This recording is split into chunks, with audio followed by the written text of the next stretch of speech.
The planet Kira 7 was a world of eternal winter. Snow fell every day without stopping. Ice covered everything as far as any eye could see. The mountains were white. The valleys were white. Even the sky seemed white most of the time, heavy with clouds that never emptied completely. But this frozen world was not empty. It was home to the Velthari dragons. They were beautiful and terrible creatures. Their scales shimmered like blue gemstones, catching the little light that broke through the clouds and reflecting it in patterns that danced across the snow. They were massive, each adult dragon as large as the human buildings called houses. Their wings could block out the sun when they flew overhead. Their breath was not fire like the dragons of human legends, but frost. They could freeze a river solid with a single exhale. For 10,000 generations, they had ruled this world. They had no enemies, no predators. Nothing on Kira 7 could challenge them. They lived in family groups called packs, and they raised their young in caves carved deep into the mountains, where the ice was thick and the cold was perfect for their eggs. But now, for the first time in their long history, the Velthari were afraid. Matriarch Selvora stood in the great nesting cavern, her body trembling in a way that had nothing to do with the cold. She was the leader of her pack, the oldest and wisest among them. She had lived for 400 years. She had seen storms that lasted decades. She had watched glaciers form and break apart. She had survived everything this harsh world could throw at her, but she could not survive this. Before her lay 17 eggs. They rested in nests made of packed snow and shed scales, carefully arranged to keep them at the perfect temperature. Each egg was the size of a small boulder, and their shells were not like the eggs of other creatures. They were crystalline, almost transparent, and they glowed with a soft inner light. That light was the life force of the hatchlings inside, and that light was fading. Selvora pressed her great snout against one of the eggs, the one that held her firstborn daughter. Through the crystal shell, she could see the tiny form curled inside. So small, so helpless, so sick. They grow weaker, she said, her voice echoing through the cavern like distant thunder. I can feel their lights dimming. Behind her, Kethoran shifted his weight from one massive leg to another. He was her mate, the father of these eggs, and his grief was just as deep as hers. But he was also practical, and he had spent the day speaking with the healers. 3 more will be lost by dawn, he said. The healers have tried everything. The old medicines, the sacred chants, the warmth rituals. Nothing works. This sickness is not like anything we have faced before. Selvora closed her eyes. 3 more. They had already lost 5 from this clutch. 5 lives that never got to begin. 5 children she would never teach to fly. 5 voices that would never join the pack's song. She turned to look at her mate, and in her ancient eyes there was a despair that made him look away. What kind of plague is this? She asked. It came from nowhere. It strikes without warning. It kills our unborn, but leaves us untouched. What cruel force would create such a thing? Kethoran had no answer. None of them did dot around them. The rest of the pack had gathered. 47 dragons in all, representing 3 generations of the same bloodline. They stood in silence along the walls of the cavern, their scales catching the dim light from the dying eggs. Some of them had already lost clutches of their own this season. Others were watching their eggs fade, just as Selvora was watching hers. 12 clutches. Nearly 200 eggs. And more than half were already gone. The pack healer, an elderly female named Verthini, stepped forward. Her scales had faded with age from bright blue to pale gray, and her movements were slow and careful. She had been healing sick dragons for 300 years, but she had never felt so helpless. I have examined the eggs again, she said, her voice tired and sad. The sickness is not in their bodies. It is in their essence. Something is poisoning the very force that gives them life. I do not know what it is. I do not know where it came from. And I do not know how to stop it. A young male named Kethos, barely 50 years old and still hot-headed, slammed his tail against the ground. The impact shook loose a shower of ice from the ceiling. Then we find where it came from, he growled. We hunt it down. We destroy it. How? Verthini replied gently. Can you hunt a shadow?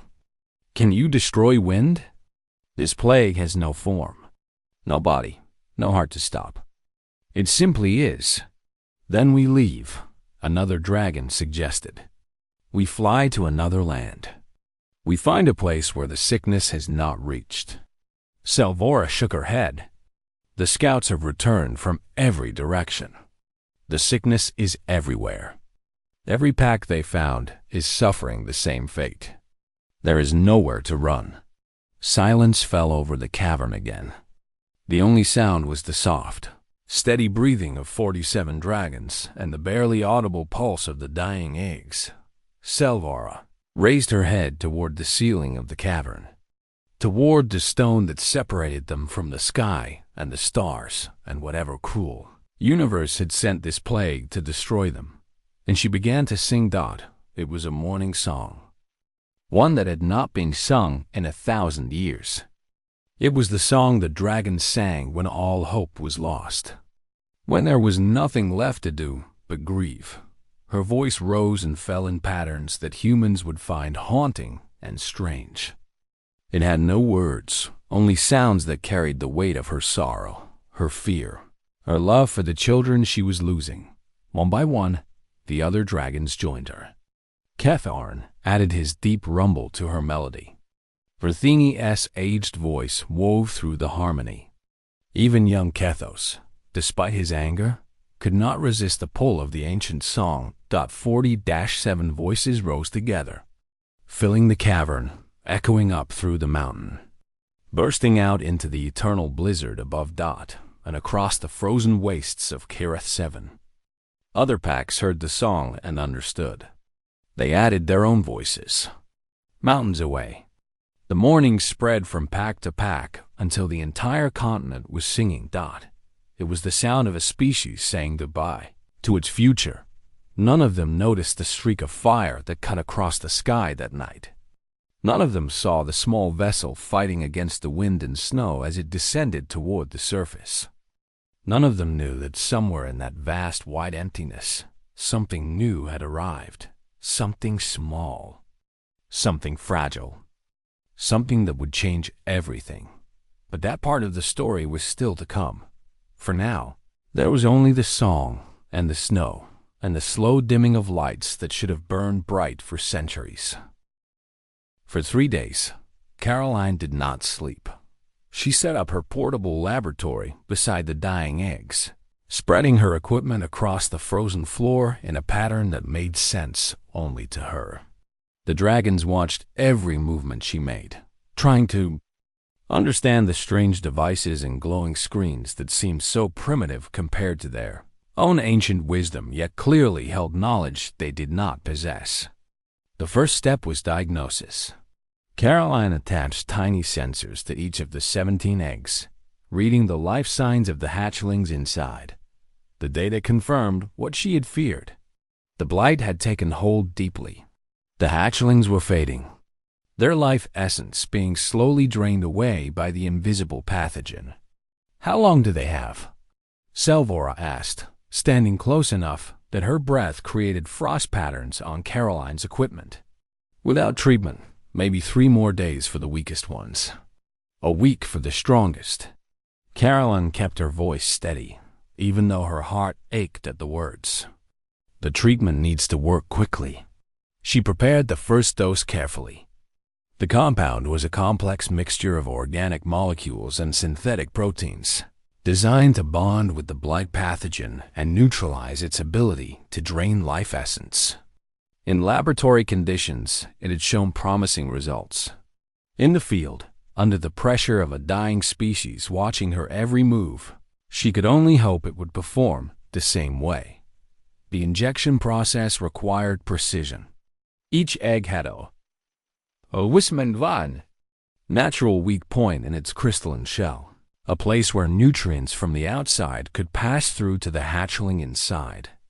Caroline had to locate these points by touch and instrument, then deliver exactly the right amount of compound without damaging the delicate shell. The first injection took 2 hours. By the time she was ready for the second egg, her hands were shaking from exhaustion and stress. But she forced herself to continue. The dragons were depending on her. The hatchlings were depending on her. Henry would have expected nothing less.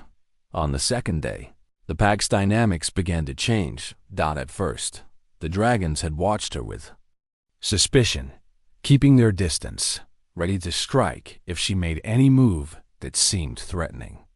But as the hours passed and she worked without rest, without complaint, without asking for anything in return, something shifted. Young Kethos, the hot-headed male who had wanted to hunt the plague, was the first to approach her directly. "You need water," he said, his voice gruff but not unkind. "Humans require water to function. I will bring you some."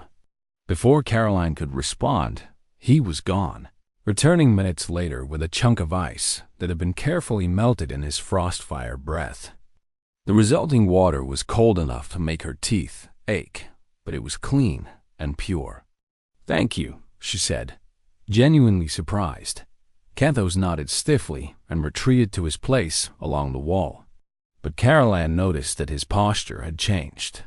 He was no longer watching her like a predator watching prey. He was watching her like a guard protecting something valuable. Other dragons followed his example. Verthini, the old healer, began sitting beside Caroline and asking questions about human medicine. She seemed fascinated by the idea that such tiny creatures could develop treatments for diseases that even the ancient Velfari wisdom could not touch. Cathoran brought Caroline food, strange blue plants that grew somewhere deeper in the caves. They tasted like nothing she had ever eaten, cold and slightly sweet, but they provided energy and nutrition. Selvora never left the nesting area. She watched every injection, every sensor reading, every small adjustment that Caroline made.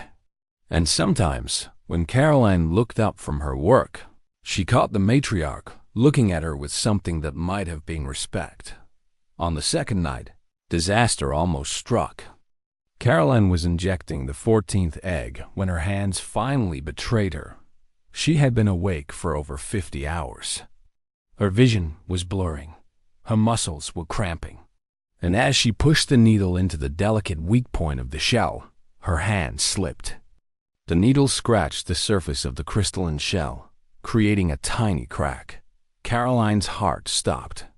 "No, no, no," she whispered, immediately pulling back. "No, please, no." The crack was spreading. Slowly, but visibly, it was growing across the surface of the egg. The glow inside flickered, weakened, then flickered again. Every dragon in the cavern was on their feet, a collective gasp echoing off the walls.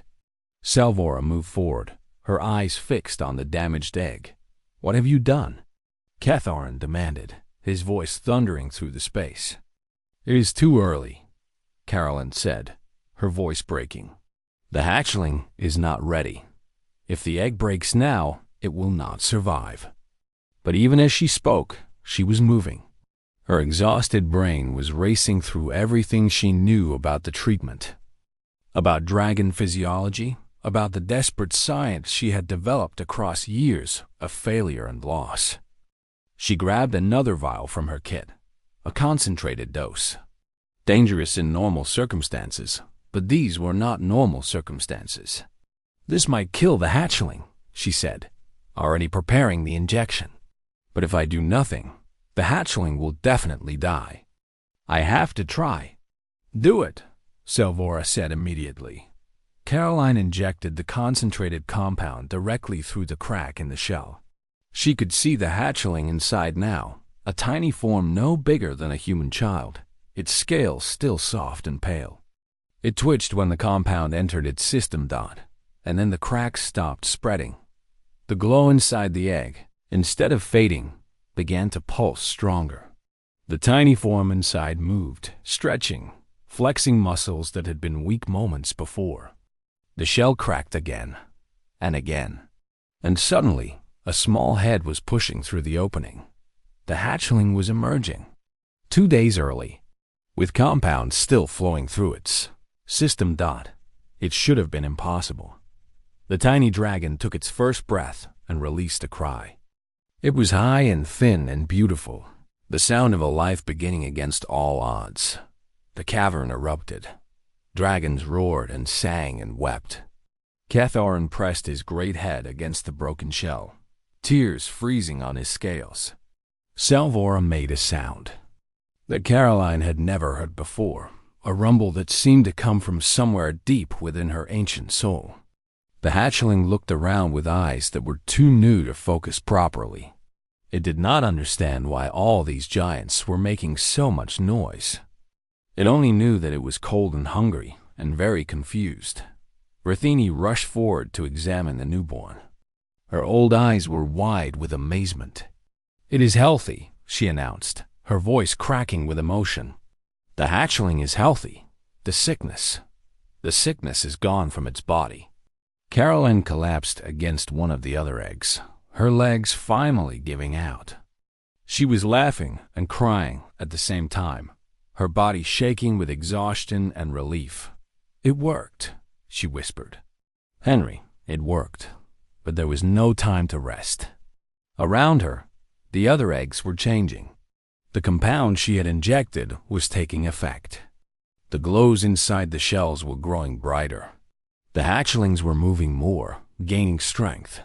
Over the next several hours, 5 more eggs cracked open. 5 more healthy hatchlings entered the world, crying and confused and wonderfully alive. Not all of them survived.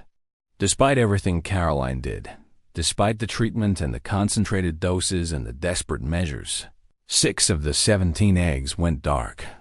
6 hatchlings who had been too far gone to save. Caroline wept for each one. But when the long night finally ended, 11 newborn dragons were nestled together in the warmest part of the cavern, sleeping peacefully while their parents watched over them with joy that had no words. 11 lives. 11 miracles. It was not everyone, but it was enough. Carolyn Walsh had seen many strange worlds during her 15 years as a xenobiologist. She had walked on planets where the trees grew upside down with their roots in the clouds. She had studied creatures that lived in lakes of liquid metal. She had spent months on moons so dark that she had to grow used to seeing only through her instruments. But nothing had prepared her for KY Wrath-7. The cold was beyond anything she had experienced. Even inside her advanced thermal suit, which was supposed to keep her comfortable in any environment, she could feel the chill trying to reach her bones.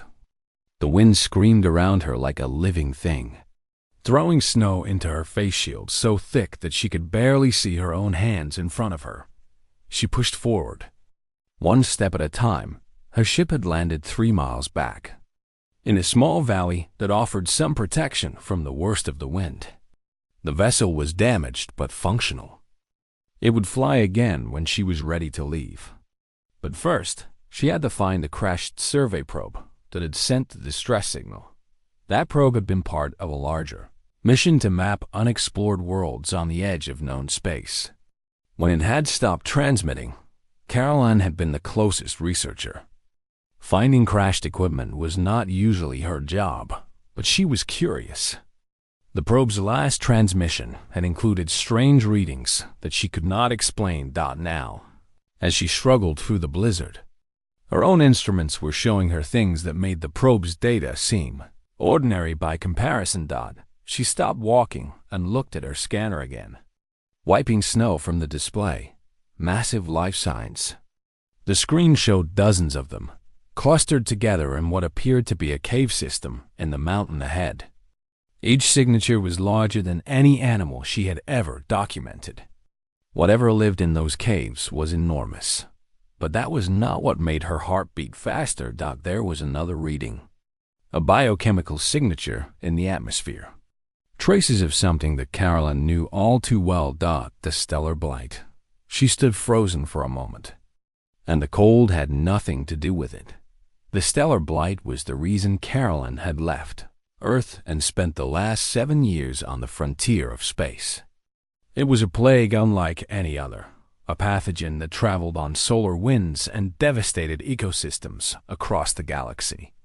It attacked the life essence of creatures in ways that normal medicine could not treat. It killed slowly and painfully, and it seemed to target the young more than the old. She had watched 3 worlds fall to this disease. Entire species had gone extinct before her eyes. Forests had turned to dust.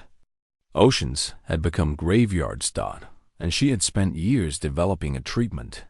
Caroline pulled out a small device from her pack and checked its readings.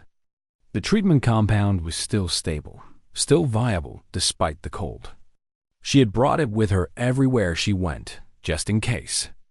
The Galactic Medical Council had refused to approve it for wide use. They said it needed more testing, more trials, more time.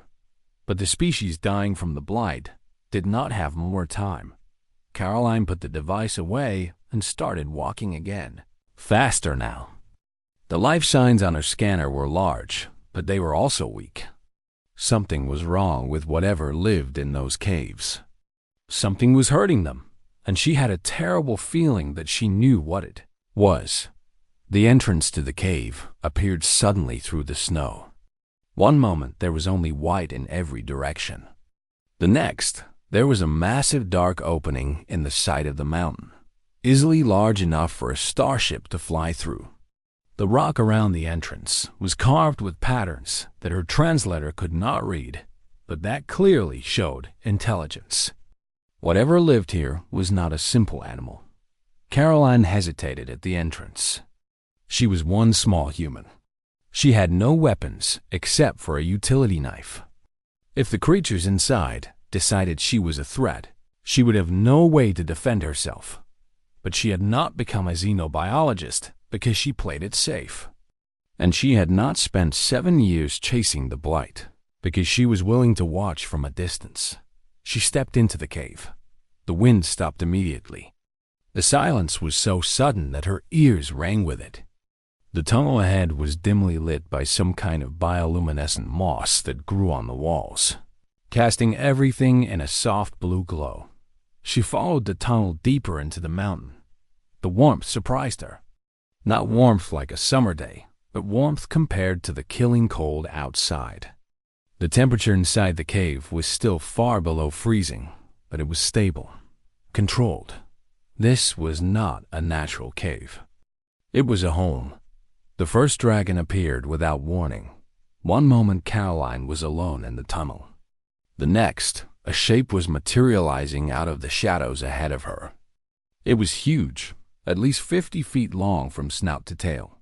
Its scales were deep blue and seemed to glow with their own inner light. Its eyes were the color of frozen stars, and they fixed on Caroline with an intensity that made her stop breathing. She had seen images of creatures like this in old Earth mythology, dragons. They were supposed to be legends, stories told to children. But there was nothing legendary about the creature standing in front of her. It was real. It was alive. And it was watching her with what might have been curiosity or hunger. She could not tell which. Caroline slowly raised her hands to show. She was not holding anything dangerous. The dragon did not move. It simply watched her, its breath creating small clouds of frost in the air. Then it spoke. The sound was unlike anything Caroline had ever heard. It was musical and harsh at the same time, full of harmonic layers that seemed to vibrate through her body. Her translator took a moment to process it. Then a calm voice spoke in her ear. What manner of creature walks into our grief? Caroline swallowed hard. Her mouth was dry. Her heart was pounding. But she kept her hands raised, and she kept her voice steady. My name is Caroline Walsh, she said. I am a healer, and I think I can help your children. The dragon tilted its massive head. Its eyes narrowed slightly. Behind it, Caroline could hear other sounds now. More movement in the darkness. More breathing. More of these creatures were approaching. "A healer," the dragon repeated. Its voice was deep and cold, like wind over ice. "Our healers have failed. Our medicines have failed. What can a small, soft thing like you do that the Valkyrie cannot?" Caroline lowered her hand slowly. She reached into her pack, moving carefully so the dragon would not think she was reaching for a weapon. Her fingers found the device she was looking for, and she pulled it out. "This," she said, holding it up. "I have been studying the sickness that is killing your children. I have seen it on other worlds, and I have spent years creating something that might stop it." "Might," the dragon said. "You are not certain." "No," Caroline admitted. "I am not certain. But I would rather try something uncertain than stand by and watch while children die." The dragon stared at her for a long moment. More shapes were appearing in the tunnel now, other dragons of various sizes, all watching this tiny stranger who had walked into their sacred place. Finally, the dragon stepped aside. "Come," it said. "Meet the matriarch. Let her judge whether your help is welcome." Caroline nodded and walked forward into the darkness, surrounded by creatures that could kill her with a single breath. She had never been more afraid in her life, but she had also never been more determined. The nesting cavern was the largest enclosed space Caroline had ever seen. The ceiling rose so high above her that it disappeared into darkness. The walls stretched so far in every direction that she felt like she was standing in a cathedral built for giants, which, she realized, was exactly what it was. Dragons filled the cavern. They lined the walls. They perched on ledges carved into the stone. They lay in clusters on the frozen floor. There were dozens of them, maybe 50 or more, and every single one of them was watching her dot at the center of the cavern, surrounded by a ring of glowing eggs. Stood the largest dragon Caroline had ever seen. Matriarch Selvora was magnificent and terrifying. Her scales were darker than the others, a blue so deep it was almost purple. Her wings, even folded against her body, seemed to fill the space around her. Her eyes held a weight of years that Caroline could only try to imagine, and those eyes were now fixed entirely on the small human walking toward her. "The Border Guardian tells me you claim to be a healer," Selvora said. Her voice was like the rumble of a distant avalanche. "He tells me you claim to know the sickness that is killing our young." Caroline stopped a respectful distance from the eggs. Up close, she could see how beautiful they were. Their crystalline shells caught the light and scattered it in rainbow patterns. But she could also see how dim the glow inside them had become. These eggs were dying. "I do know it," Caroline said. "My people call it the stellar blight. It travels through space on the same winds that carry light from star to star. It has destroyed ecosystems on 3 worlds that I have visited. It attacks the life essence of living things, especially the young and the unborn." A murmur ran through the assembled dragons. Some of them shifted uncomfortably. Others leaned forward with interest. "And you have a cure?" Selvora asked. "I have a treatment," Caroline said carefully.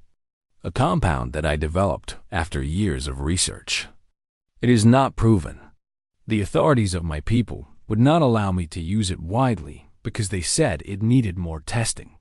But I believe it works. I have seen small-scale results that give me hope." "Hope," said a deep voice from behind her. Caroline turned to see the male dragon who had met her at the entrance. He stood beside an even larger male, one whose scales were scarred from old battles. "Our hopes have been dying with our eggs for months. Why should we trust the hopes of a stranger?" "Because I have nothing to gain by lying to you," Caroline said simply. "I did not know you existed until an hour ago. I came to this planet following a distress signal from a machine, not looking for your people. I have no reason to trick you or hurt you. I am simply a scientist who has spent years fighting a disease that I hate with all my heart. Salvora studied her for a long moment. Why do you hate it so much? Caroline was quiet for several seconds. When she spoke again, her voice was softer. I had a partner, she said. His name was Henry Vasquez. He was the kindest man I ever knew. We worked together on the research for this treatment. We traveled to dying worlds together. We collected samples together. We spent late nights in the laboratory together, trying to find an answer. She paused and took a breath.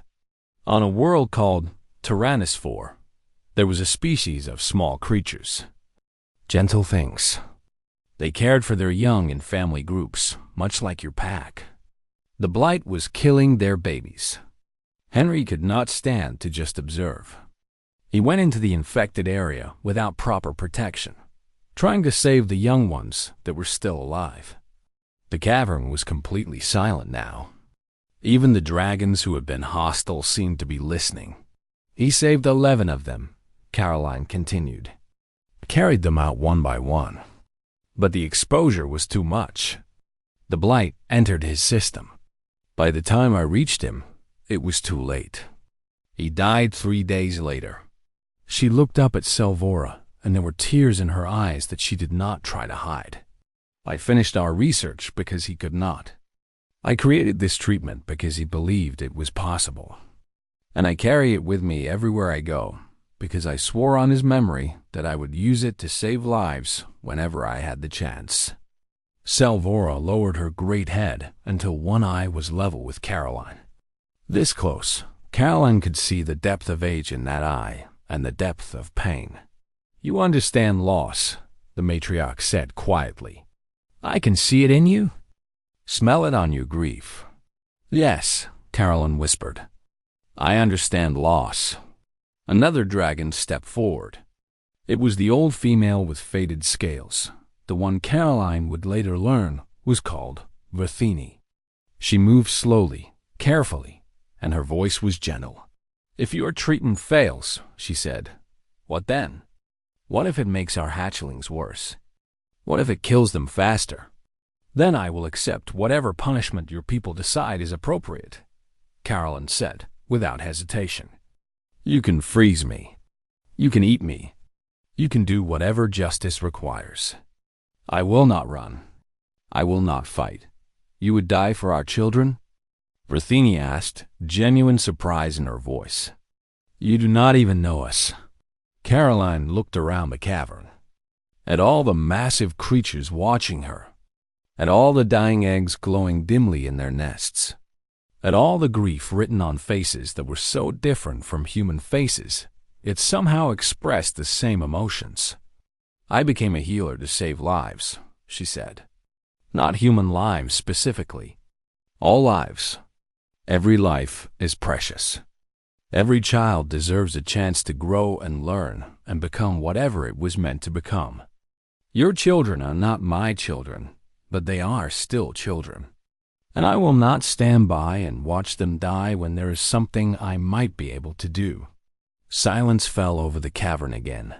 Salvora raised her head and looked at her mate Kethoran.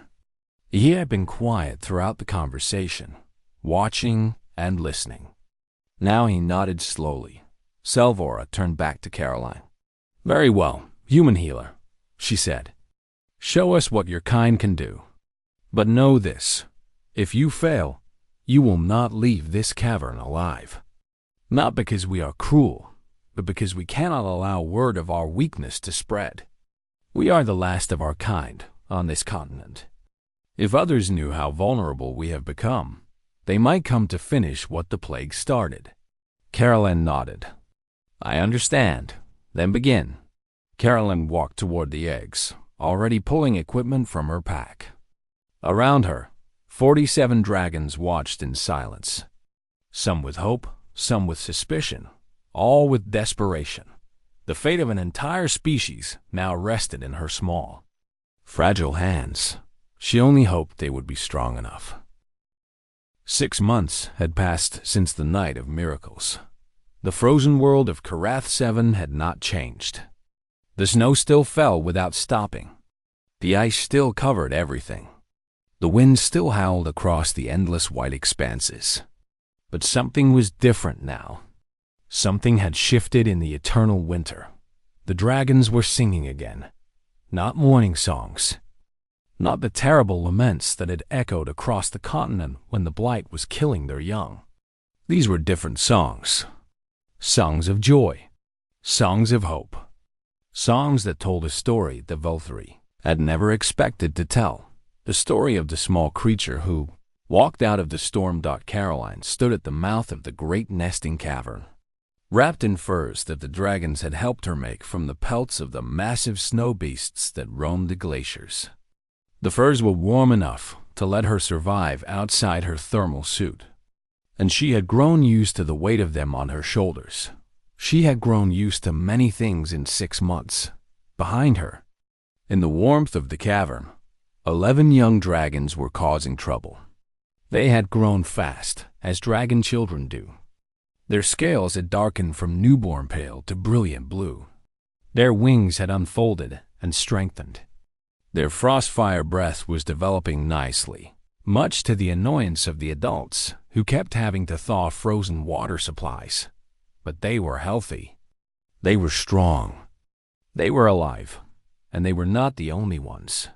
The treatment had worked beyond anything Caroline had dared to hope.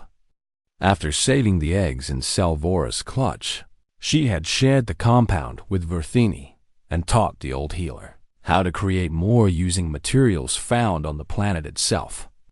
Together, they had sent messengers to other packs across the continent, carrying the cure to every nesting ground that was still suffering. Not everyone could be saved. The blight had claimed many victims before the treatment arrived, but hundreds of eggs that would have died were now healthy. Hundreds of hatchlings who would never have been born were now learning to fly and hunt and sing. The Volturi would survive. Their species would continue. Their songs would echo across this frozen world for another 10,000 generations, all because one small human had refused to give. Up. Caroline heard the heavy footsteps behind her and smiled without turning around. She knew that sound by now. She knew many dragon sounds by now. "The hatchlings are asking for you again," Salvora said, her great body settling onto the stone beside the entrance. "They want you to watch them practice their flying." "They practiced their flying yesterday," Caroline replied, "and the day before that, and every day for the past month. They are proud of their progress. They want to impress you." Caroline finally turned to look at the matriarch. In 6 months, she had come to know this ancient creature well. Salvora was wise and fierce and endlessly patient with the young ones. She was also, Caroline had discovered, surprisingly funny when she wanted to be. Why would they want to impress me? Caroline asked. "I cannot fly. I can barely walk through deep snow without falling over." Salvora made a sound that might have been a laugh. "They do not understand what you are," she said. "They have never seen a creature so small before. Some of them think you are a very strange dragon. A dragon who somehow forgot how to fly and breathe frost and grow scales. And what do you tell them?" Salvora was quiet for a moment, her ancient eyes gazing out at the endless white landscape. "I tell them the truth," she said finally. "I tell them that you are something rarer than a dragon. Something more precious. I tell them that you are a human, a creature from beyond the sky, from a world so warm that snow never falls.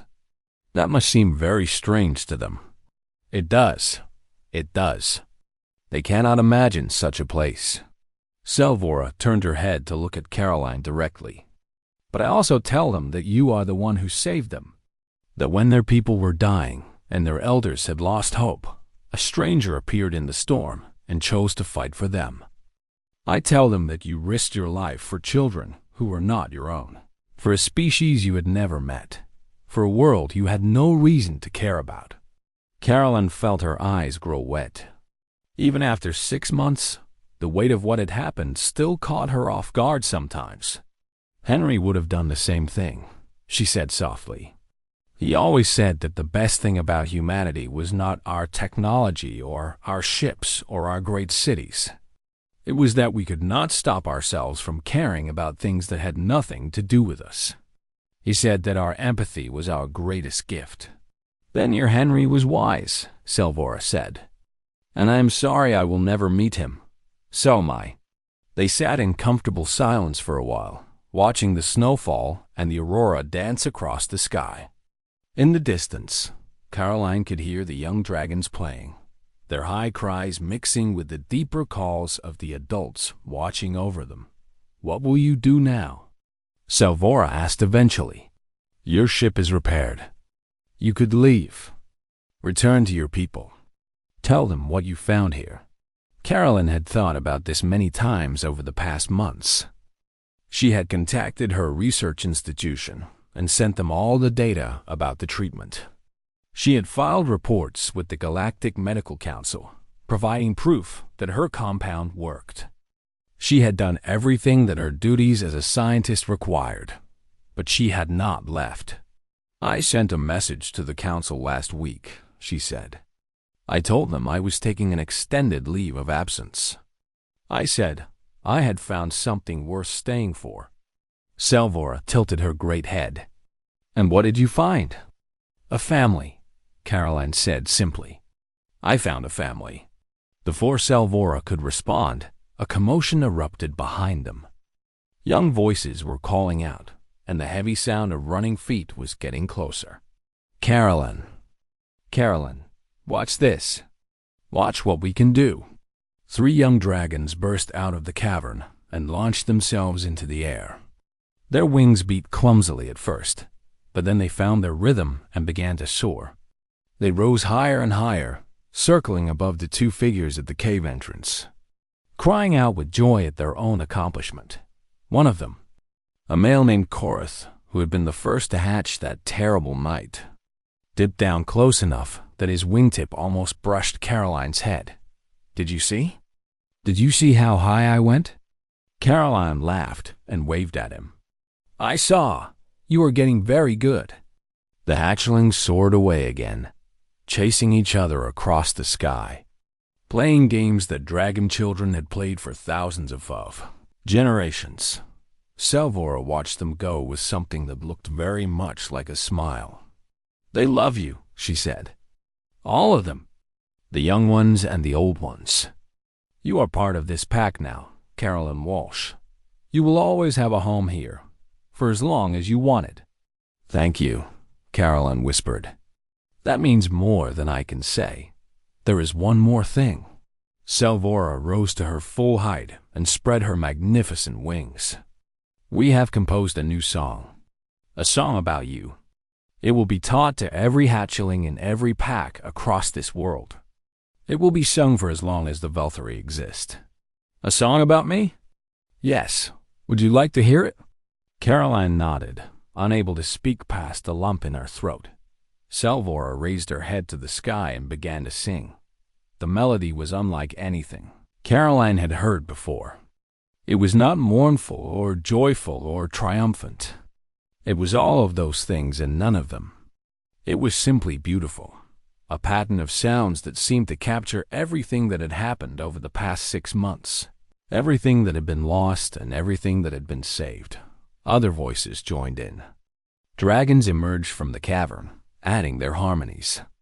The young ones in the sky stopped their playing and added their own thin cries to the chorus.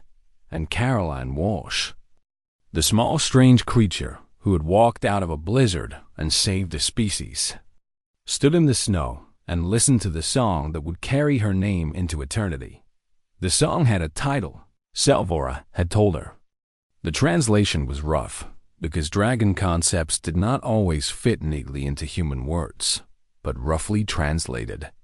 It meant friend, and as the song echoed across the frozen landscape, joining with other songs from other packs until the whole continent seemed to be singing, Caroline thought about Henry and about home and about the strange paths that life sometimes took she had come to. This world looking for a broken machine. She had found something far more precious. She had found where she belonged. The end.